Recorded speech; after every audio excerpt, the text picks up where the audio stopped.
Hello friends, स्वागत है आप सबका art and culture with Priyanka में। मैं हूं प्रियंका और आज हम लोग 2018 का जो प्रीवियस ईयर क्वेश्चन का जो हम लोग सीरीज़ कर रहे थे वो आज कंप्लीट होने वाला है। तो ये हम लोग पार्ट 5 आज करेंगे। तो पार्ट 1, 2, 3, 4 जो है मैंने करवा दिया है और उसका लिंक जो है मैं इसके डिस्क्रिप्शन बॉक्स में दे दूँगी, तो आप वहाँ से जाके बाकी का जो भाग है वो देख सकते हैं। ठीक है, तो चलिए हम लोग जल्दी से अपना पार्ट शुरू करते हैं। ओके, तो ये तो है KVS 2018 का, TGT का 2018 का क्वेश्चन पेपर का जो है प्रीवियस ईयर सॉल्व हम लोग कर रहे हैं। ठीक है, तो इसका डिस्क्रिप्शन बॉक्स में मैंने लिंक दे दिया है और जो भी मेरे चैनल में नए आए हैं वो लोग चैनल को सब्सक्राइब कर लें ताकि जो है आपको वीडियो जो है सही समय पर मिल सके और आप मैंने अपनी तैयारियाँ ठीक ठाक तरीके से कर पाएँ। ओके, तो यहाँ पे पहला क्वेश्चन हमारा बन रहा है कि Jain temple of Dilwara are made of. Dilwara के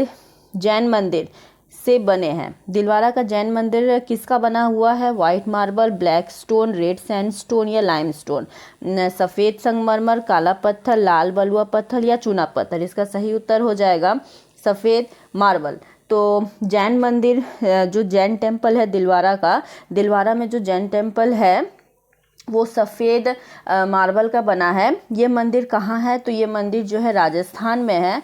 ठीक है, ये मंदिर जो है राजस्थान में है और राजस्थान में कहाँ पे है? तो ये माउंट आबू में पड़ता है। ठीक है, ये मंदिर जो है माउंट आबू में पड़ता है, राजस्थान के माउंट आबू में पड़ता है ये मंदिर दिलवारा के जैन मंदिर है। ये क्वेश्चन जो है में बहुत हद तक पूछा जाता है कि दिलवारा मंदिर जो है ये कहाँ पे है। तो ये पहला हो गया, ये राजस्थान में है। तो राजस्थान में कहाँ पे है? तो माउंट आबू में हुआ। फिर ये मंदिर कौन सा मंदिर है? बौद्ध है, जैन है या फिर हिंदू मंदिर है? तो ये हो गया जैन मंदिर। किसका बना है? संगमरमर का बना है। तो इस तरह से आपको छोटी चीज़ें जो है नोट कर लेना है। ओके, तो नेक्स्ट है under whose Mughal Imperials period was the Mughal school of miniature painting disbanded। किस मुगल शहंशाह के काल, समय या अवधि में मुगल लघु चित्र शैली छिन्न भिन्न हो गई? ऐसा कौन सा मुगल शहंशाह था जिसके समय में जो है मुगल मिनिएचर पेंटिंग जो है पूरी तरह से नष्ट हो गया? ये मोहम्मद शाह रंगीले होंगे, औरंगजेब होगा, बहादुर शाह जफर होगा, नवाब वजीर सफदर जंग होगा। तो हम लोग जानते हैं कि औरंगजेब के समय काल में जो है मुगल चित्रकला शैली पूरी जो है छिन्न भिन्न हो गया था, पूरी तरह से नष्ट हो चुका था, क्योंकि औरंगजेब जो है उतना कला प्रेमी भी नहीं था और वो सारा दिन जो है युद्ध वगैरह में ही लगा रहता था। तो इस वजह से जो है इसके जो पूर्वजों ने जो कला की शुरुआत की थी, बाबर से लेके बाबर, अकबर, हुमायूं, शाहजहां और इत्यादि ने, जहांगीर ने जो कला की शुरुआत की थी, तो उसने औरंगजेब के समय आते आते औरंगजेब ने इसको जो है पूरी तरह से पतन कर दिया। औरंगजेब के समय से हम लोग चित्रकला जो है मुगल चित्रकला का पतन हम लोग देख पाते हैं। ठीक है, और मुगल चित्रकला का गोल्डन पीरियड अगर पूछा जाए तो वो जहांगीर के टाइम पीरियड में होगा, क्योंकि जहांगीर के टाइम पीरियड में विदेशी कलाकार भी आए। मुगल कलाकार तो थे ही, भारतीय कलाकार तो थे ही, और प्लस यहाँ पे विदेशी कलाकार आए, जहाँ पे हम लोग को मुगल पेंटिंग में जो है वेस्टर्न टेक्निक भी देखने को मिलता है। पोर्ट्रेट स्टडी शुरू हुआ उस समय, पोर्ट्रेट स्टडी बनना शुरू हुआ। ऑयल पेंटिंग, वो लोग जो है धीरे धीरे ऑयल पेंटिंग का भी जो है प्रचलन वो लोग सीखने लगे थे, वाटर कलर का और अच्छे से प्रचलन सीखने लगे थे। तो इसलिए जो है जहांगीर के समय काल को जो है मुगल चित्रकला शैली का गोल्डन पीरियड कहा जाता है। ठीक है, नेक्स्ट है which one of the following is 3 dimensional form of art. निम्नलिखित में से कौन सी कला में त्रिआयामी कला रूप देखने को मिलती है? चित्रकला होगा, छापा कला होगा, मूर्ति कला होगा या संगीत होगा? तो जाहिर सी बात है यह मूर्ति कला यानी स्कल्पचर होगा। मूर्ति कला में हम लोग 3 डायमेंशनल मीन्स होता है कि हम लोग किसी भी चीज़ को जो है राउंड करके उसका पूरा भाग हम लोग देख पाते हैं, तो उसको हम लोग 3 डायमेंशनल या 3D फॉर्म बोलते हैं, है ना। तो मूर्ति कला एक ऐसी कला है जिसमें हम लोग ऑब्जेक्ट का जो है हर भाग देख पाते हैं, तो इसलिए यहाँ पर सही उत्तर हो जाएगा मूर्ति कला।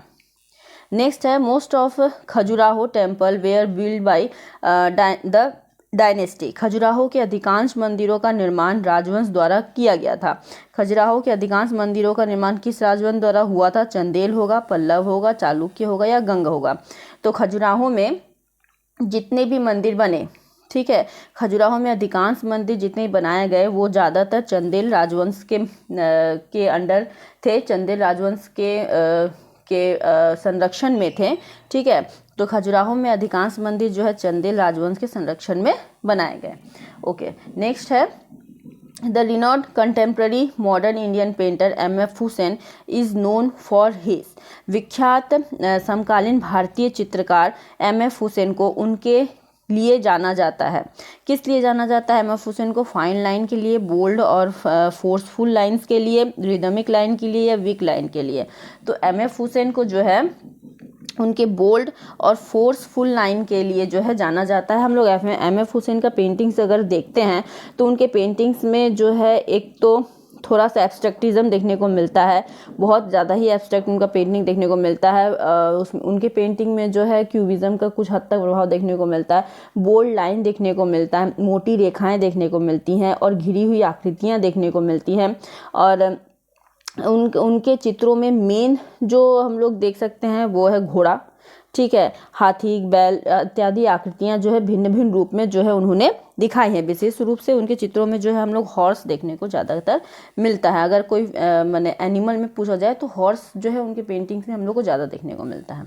ओके, 96 नंबर बोल रहा है कि who painted the following Rajasthani miniature painting Krishna on swing. प्रसिद्ध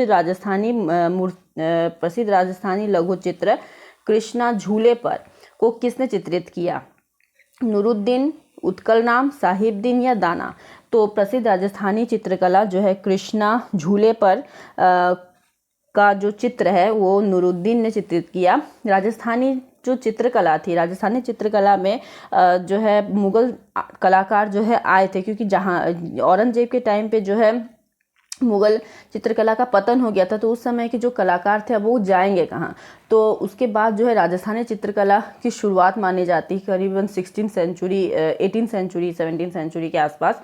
तो यहाँ से उठकर जो है कलाकार जो है राजस्थान में आ गए, ठीक है, मुगल से उठकर जो है यह मुगल से उठ के कलाकार जो है राजस्थान आ गए। तो इस तरह से राजस्थान में बहुत सारे हम लोग को जो है मुगल कलाकार देखने को मिलते हैं, जिसमें से नूरुद्दीन एक थे। नूरुद्दीन ने कृष्णा झूले पर है चित्र को बनाया और इसीलिए हम लोग राजस्थानी मिनिएचर पेंटिंग में जो है मुगल मिनिएचर पेंटिंग का प्रभाव देखते हैं। ठीक है, यही कारण है एकमात्र की।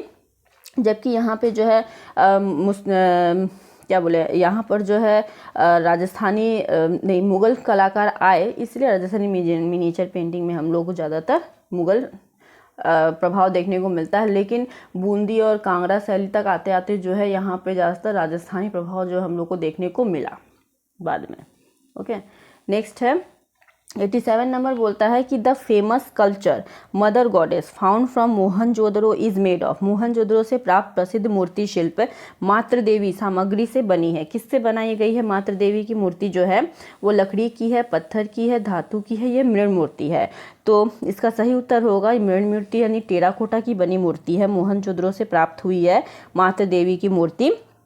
ये जो है सिंधु घाटी की मूर्तियों में जो है प्रसिद्ध मूर्ति मानी जाती है मातृ देवी की मूर्ति। इससे ये प्रमाण बनाया गया है, प्रमाण किया गया कि सिंधु घाटी के लोग जो है मातृ देवी की पूजा करते थे, फीमेल गॉडेस की पूजा करते थे। और फीमेल गॉडेस में हम लोग देख सकते हैं कि उन्हें जो है फर्टिलिटी की देवी माना जाता है, क्योंकि उनका जो है उदर का जो भाग है वो थोड़ा बड़ा बनाया गया है, कमर जो है बड़ा बनाया गया है। इस तरह से जो है उनको मैंने दिखाया गया है ताकि क्योंकि वो फर्टिलिटी की यानी नए जन्म देने वाली एक माता के रूप में जो है उनको दिखाया गया है। कहीं कहीं जो है उनमें जो है एक नए वृक्ष के रूप में दिखाया गया है, जहाँ की मैंने एक नया पौधा उग रहा है, एक नए पत्ते उग रहे हैं। तो मैंने इस तरह से जो है मातृ देवी को मैंने उन लोगों ने सिंधु घाटी के लोगों ने दिखाया है। ठीक है, ओके, नेक्स्ट है is the title of contemporary modern Indian sculpture done by Amarnath Sehgal. यहाँ पे कह रहा है, यहाँ पे हिंदी नहीं दिया हुआ। ओके, तो यहाँ पर कह रहा है कि अमरनाथ सेगल द्वारा रचित समकालीन जो आधुनिक भारतीय मूर्तिकला शिल्प जो था उसका शीर्षक क्या था? ठीक है। द टाइटल, उसका टाइटल क्या था, contemporary modern Indian sculpture done by Amarnath Sehgal. Amarnath Sehgal द्वारा जो कंटेम्प्रेरी स्कल्पचर बनाया गया था, उसका टाइटल क्या था, खतरा या शंख, साहस और बलिदान, युद्ध और बुराई, उष्णता और उज्ज्वलता। तो इसका सही उत्तर हो जाएगा, यहाँ पे गलत दिया हुआ है, ये टाइपिंग गलत हुआ है, मिस्टेक हुआ है। तो यहाँ पर ऑप्शन दिया गया है, पहला है यक्षा और यक्षिणी। ठीक है, अमरनाथ सहगल जो है इनका पहला दिया हुआ यक्ष और यक्षिणी, अनसुनी चीखें, मेडोना और बच्चा, या फिर मोर। तो इसका सही उत्तर हो जाएगा अनसुनी चीखें। ठीक है, इसका सही उत्तर हो जाएगा अनसुनी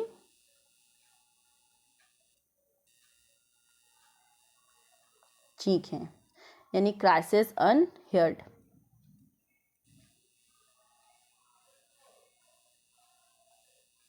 ठीक है, ये टाइपिंग मिस्टेक है। ओके, तो इसका सही उत्तर होगा अनसुनी चीख है। तो is the title of contemporary modern Indian sculpture done by Amarnath Sehgal, तो अनसुनी चीख है। ठीक है, ओके। नेक्स्ट है, which are the primary colours among the following. निम्नलिखित में से रंग कौन सा है। ठीक है, प्राइमरी रंग कौन सा है, तो इसमें क्या होगा, पीला सफ़ेद काला, लाल पीला नीला, काला लाल काला नीला, या फिर पीला लाल हरा। तो प्राइमरी कलर हम लोग जानते हैं रेड, येलो और ब्लू होगा, तो ये हो जाएगा प्राइमरी कलर, सही उत्तर इसका। ओके, 19 नंबर कह रहा है कि Kushana period sculpture from Gandhara have stone influence of. Gandhara क्षेत्र से प्राप्त कुषाण कालीन मूर्तियों पर का अधिक प्रभाव देखने को मिलता है। कुषाण क्षेत्र से प्राप्त जो गांधार क्षेत्र से प्राप्त जो कुषाण कालीन मूर्तियां हैं, उसमें किसका प्रभाव देखा जा सकता है, मिस्र का, अकीमिड कला का, मौर्य कला का, या यूनानी कला का। तो इसका सही उत्तर हो जाएगा यूनानी कला का प्रभाव देखने को मिलता है गांधार को। इसको इसमें जो है इंडो गांधार बोलते हैं ना इसको, तो यूनानी कला का प्रभाव देखने को मिलता है गांधार में। ठीक है, नेक्स्ट है, in which cave temple is the famous wall painting Bodhisattva Padmapani painting. Ajanta के किस गुफा मंदिर में प्रसिद्ध भित्ति चित्र बोधिसत्व पद्मपाणि चित्रित किया गया है। तो इसका उत्तर क्या होगा, केव नंबर 21 होगा, केव नंबर 30 होगा, केव नंबर 26 होगा, केव नंबर 1 होगा। तो इसका सही उत्तर होगा केव नंबर 1 जो है, उसमें बोधिसत्व पद्मपाणि का चित्र देखने को मिलता है। इसमें जो है बोधिसत्व पद्मपाणि में क्या क्या देखा जा सकता है। बोधिसत्व को एक जो है कमल पकड़े हुए दिखाया गया है। ठीक है, कंधे पर उनका जो कंधा है वो बड़ा दिखाया गया है, शरीर जो है 3 मोड़ है, 3 फोल्ड है। ठीक है, करीब इस तरह से है, तो इस तरह से है, कुछ इस तरह से 3 फोल्ड देखने को मिलता है। त्रिभंगी मिलता है, समभंगी होता है ना जो, उसका त्रिभंगी फॉर्म देखने को मिलता है। चित्र में जो है गति देखने को मिलती है, और इनके बोधिसत्व के सर पर जो है मुकुट दिखाया गया है। ठीक है, ओके। हाउ मैनी डायमेंशन यानी sides are visible while observing a cube from the front if an edge of the cubes is just in front center of you and it is placed below your eye level। एक घन के सामने से अवलोकन करने पर उसके कितने आयाम यानी पार्श्व दिख पड़ते हैं, और यदि घन का एक किनार यानी कोर जो है उसके ठीक सामने यानी बीचों बीच हो, तो यह आपकी दृष्टि से नीचे रखा गया हो। माने एक क्यूब आपको दिखाया गया है। ठीक है, ये क्यूब दिखाया गया है। ओके, तो ये क्यूब जो है आपकी दृष्टि से नीचे है, लेकिन इसका जो है कितना आयाम जो है आपको देखने को मिलता है। ये क्यूब है तो इसका कितना आयाम देखने को मिलता है, 4 है, 2 है, 3 है, या 1 है। तो सही उत्तर हो जाएगा इसका 3 आयाम देखने को मिलता है, 3 फॉर्म देखने को मिलता है। 1 नंबर हो गया ये, दूसरा हो गया ये, तीसरा हो गया ये। ठीक है, जब एक क्यूब आपको रखा गया है, जब सामने से आपको देख रहे हैं तो आप इसको एक देखेंगे, लेकिन आप एक कोने में खड़े हैं। यहाँ पे बोल रहा है कि यहाँ पर जो है आपको एक क्यूब रख दिया गया है। ठीक है, ये एक क्यूब रख दिया गया है और आप यहाँ पे खड़े हैं, कोने में खड़े हैं, और आप मैंने हाई ऊपर में, ठीक है, मैंने ऊंचाई में खड़े हैं, तो आपको यहाँ से जो है इस क्यूब को देखना है।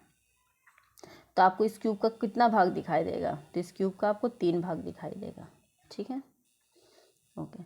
नेक्स्ट है select the correct chronological sequence of school of the Indian sculpture. भारतीय मूर्तिकला में शैलियों का सही कालानुक्रम चुनिए। तो क्या होगा, मौर्य, गुप्ता, शुंगा या कुशाना होगा। कुशाना, मौर्य, शुंगा या गुप्ता होगा। मौर्यन, शुंगा, कुशाना, गुप्ता, या फिर शुंगा, मौर्यन, गुप्ता, कुशाना। इसमें से कौन सबसे पहले आया है, तो इसका सही आंसर होगा मौर्य, शुंग, कुषाण और गुप्त। ये सही क्रोनोलॉजिकल है। पहले मौर्य आए हैं, पहले मौर्य कला देखने को मिलता है, फिर शुंग कला देखने को मिलता है, फिर कुषाण और फिर गुप्ता। तो इस गुप्ता पीरियड जो है, इसको जो है गोल्डन पीरियड माना जाता है इस कल्चर का। ठीक है, यस, ठीक है। Which one of the following painters decorated the pandal of Haripura Congress session with panel. निम्नलिखित में से किस चित्रकार ने हरिपुरा कांग्रेस अधिवेशन के पंडाल को सजाने का कार्य किया? असित कुमार हलदार, सोमनाथ होर, नंदलाल बोस या डीपी रॉय चौधरी। तो हरिपुरा कांग्रेस का यहाँ पे नंदलाल बोस हो जाएंगे। ठीक है, हरिपुरा कांग्रेस में नंदलाल बोस की जो है यहाँ पे हम लोग को इंडियन पेंटिंग देखने को मिलता है। ग्रामीण चित्र उन्होंने बनाया संत, और फिर यहाँ पर जो है प्रमुख चित्र उनका था यहाँ पर सती। फिर हम लोग बोल सकते हैं शिव का विषपान जो है मेन उनका मुख्य चित्र है। दुर्गा, पाथे साथी, अर्जुन, संथाल संथालिनी, यक्ष और मेघ, गांधी जी की दांडी यात्रा, ये सब चित्र जो है मुख्य जो है नंदलाल बोस ने हरिपुरा कांग्रेस को के अधिवेशन में उसको सजाने के लिए बनाया था। ओके, नेक्स्ट है who is called the father of Indian archaeology. Indian archaeology के यानी भारतीय पुरातत्व के जनक किसको माना जाता है? Sir John Marshall, sir Alexander Cunningham, Stella Cambridge या के.एन. दीक्षित। तो इसका सही उत्तर हो जाएगा सर अलेक्जेंडर कनिंघम को जो है भारतीय पुरातत्व का जनक माना जाता है। ये जो थे बंगाल इंजीनियर ग्रुप के एक ब्रिटिश सेना के इंजीनियर थे। कनिंघम जो थे बंगाल इंजीनियर ग्रुप के एक ब्रिटिश सेना के इंजीनियर थे। बाद में इन्होंने जो है भारत के इतिहास और पुरातत्व में जो है विशेष रुचि ली और फिर उनका खोज किया, और 1861 में जो है उन्हें भारत सरकार के पुरातत्व सर्वेक्षणकर्ता के रूप में जो है मैंने पद में नियुक्त किया गया था 1861 में। ठीक है, 1861 में जो है ये इन्हें जो भारत सरकार के पुरातत्व सर्वेक्षणकर्ता के रूप में नियुक्त किया गया, और उन्होंने इसकी स्थापना और आयोजन किया, जो बाद में भारतीय पुरातत्व सर्वेक्षण बन गया। ठीक है, ओके। नेक्स्ट है in which posture the sculpture of Nataraja of Chola period. चोलकालीन नटराज मूर्ति भंगिमा किस भंगिमा में है? समभंग, अतिभंग, त्रिभंग या पद्मासन। तो इसका सही उत्तर हो जाएगा अतिभंग मुद्रा में है। ये पूछ सकता है, ये कभी पूछता है, ज़्यादातर ऐसा भी पूछता है कि नटराज की मूर्ति जो है ये किसकी बनी है? नटराज की मूर्ति पहले तो काशी की बनी है। ठीक है, अच्छा, और नटराज की मूर्ति जो है किस कालीन है पूछता है ये कभी कभी। तो ये चोलकालीन मूर्ति है, चोल की पहली मूर्ति नटराज की मूर्ति। अच्छा, और इसमें जो है किसको दिखाया गया है? तो इसमें भगवान शिव को दिखाया गया है। ठीक है, इसमें भगवान शिव को दिखाया गया है। उनकी जो दाहिनी टांग पर वो अपने शरीर को संतुलित किए हुए खड़े हैं। ठीक, उनके बाएं टांग के नीचे जो है वो कौन जो दैत्य है, वो दैत्य क्या नाम है उसका नाम है अपस्मार। ठीक है, अपस्मार नहीं, अपस्मार नाम है उसका। और शिव की भुजंग त्रासित की स्थिति में है। शिव जो है उनकी बाईं टांग वो अपने उठाए हुए हैं, जो कि तिरोभाव यानी भक्त के मन में जो है माया और भ्रम जो है पैदा कर रहा है। ठीक है, उनकी चारों भुजाएं जो है बाहर की ओर फैली हुई दिखाई गई हैं। दाहिना हाथ जो है अभय हस्त की मुद्रा में है। शिव को जो है भारत में नृत्य कला का अधिष्ठाता देवता के रूप में जो है माना जाता है। ओके, नेक्स्ट है the famous sun temple at Konark is situated in the present state. Konark स्थित प्रसिद्ध सूर्य मंदिर वर्तमान राज्य में कहाँ है? आंध्र प्रदेश में है, तमिलनाडु में है, पश्चिम बंगाल में है या उड़ीसा में है? कोणार्क जो है ये उड़ीसा में है। 13वीं शताब्दी में गंग वंश के राजा नरसिंह देव द्वारा इस कोणार्क मंदिर को बनाया गया। यह लाल बलुआ पत्थर और काले ग्रेनाइट पत्थर से बना है। ठीक है। 13वीं शताब्दी में बना था, 13वीं शताब्दी में बना था गंग वंश के साथ 13वीं शताब्दी में बना था, ठीक है। गंग वंश के राजा जो है नरसिंह देव द्वारा इसको बनाया गया। लाल बलुआ पत्थर का ये बनाया एवं काले ग्रेनाइट पत्थर दोनों को मिला के बनाया गया, लाल बलुआ पत्थर और काले ग्रेनाइट पत्थर। और ये सूर्य मंदिर है, इसे गर्भगृह में जो है सूर्य की स्थापना की गई थी, लेकिन अभी जो है ये पूरी तरह से टूट चुका है। ओके, नेक्स्ट है चैत्य is in Buddhist architecture means. बौद्ध वास्तुकला में चैत्य क्या है? बौद्ध वास्तुकला में चैत्य जो है बैठक रूम है, भोजन रूम है, प्रार्थना कक्ष है या मनोरंजन कक्ष है। तो चैत्य जो है ये प्रार्थना कक्ष होता है। विहार जो है वो आराम करने का कक्ष होता है, यानी बैठने का कक्ष होता है। चैत्य और विहार दो कक्ष होते हैं, ठीक है। एक तो चैत्य हो गया, दूसरा हो गया विहार। हाँ, तो चैत्य जो है वो जहाँ पे पूजा करते हैं वो है, और विहार जो है जहाँ पर बैठा जाता है या आराम किया जाता है, ठीक है, वो है। ओके, लास्ट है most of the jewellery found from the Indus valley civilisation is made with. Sindhu घाटी सभ्यता से प्राप्त अधिकांश आभूषण किस सामग्री के बने हैं? पत्थर के बने हैं, पत्थर के मोती के बने हैं, लकड़ी के मोती, प्लास्टिक के मोती या कांच के मोती। तो इसका सही उत्तर होगा पत्थर के मोती के बने हैं। सिंधु घाटी की सभ्यता में प्राप्त जितने भी आभूषण हैं वो पत्थर के मोती के बने हुए हैं। हड़प्पा के पुरुष स्त्रियां जो है सभी जो है तरह तरह के आभूषण जो है पहनते थे, ठीक है। तो हड़प्पा की खुदाई में बहुत सारे आभूषण भी देखने को मिले हैं। गहने जो है बहुमूल्य धातुओं और रत्नों को लेकर हड्डी फिर पकी हुई मिट्टी का भी बनाया गया है, ठीक है। ज़्यादातर आभूषण जो है वो पत्थर के मोती के बने हैं। इसके अलावा अगर पूछा जाए तो वो हड्डी का भी बना है, क्योंकि उस वक्त जानवर को तो माने मारा जाता था, शिकार किया जाता था, तो उनकी हड्डियों को साफ वगैरह करके तो उसकी हड्डी का भी बना है रत्न। और पकी हुई मिट्टी का भी बनाया गया है, यानी टेराकोटा का भी बनाया गया है।